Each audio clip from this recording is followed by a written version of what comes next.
యేసయ్య చిన్న బాబులాగా వచ్చాడంట. వస్తే అప్పుడు యేసయ్యని ఎవ్వరు ఇష్టపడలేదంట. అందరూ యేసయ్యని దూరంగా పెట్టారంట. కొంచెం పెద్దగా అయ్యాక యేసయ్యకి దెబ్బలు కొట్టారంట. బ్లడ్ వచ్చింది. ఇక్కడ లేడు యేసయ్య. అప్పుడు దెబ్బ చేతులకి కాళ్ళకి బ్లడ్ వచ్చింది.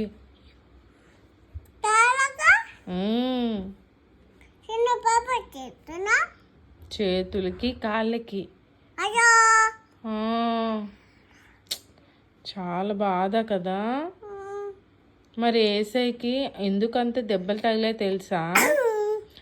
నువ్వు అల్లా చేస్తావు కదా, నువ్వు అబద్ధాలు చెప్తావు కదా. నువ్వు చెప్పవా?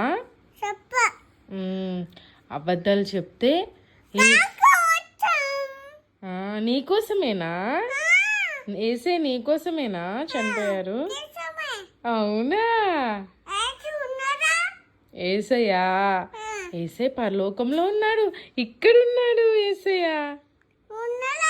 ఉన్నాడు మా లోపల. డ్రెస్లో కాదు డాడీ, నీ హార్ట్లో ఉన్నాడు యేసయ్య కదా. అవును మా.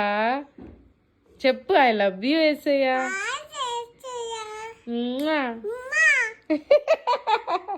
మన కోసమేనా యేసయ్య చనిపోయాడు? అయితే నీకోసమా?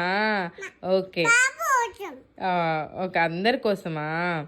సరే, ఇప్పుడు నువ్వు ఓకే ఓకే ఓకే నువ్వు యేసయ్య మాట వినకుండా అల్లరి చేసి ప్రేయర్ చేసుకోకుండా ఉన్నావనుకో, యేసయ్య బాధపడతాడు.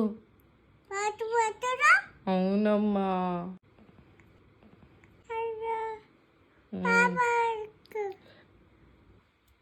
యేసయ్య బాధపడకూడదంటే నువ్వు మంచిగా రోజు ప్రేయర్ చేసుకోవాలి, సరేనా? రోజు యేసయ్యని మంచిగా అల్లరి చేయకుండా యేసయ్య మాట వినాలి, సరేనా? ఓకే.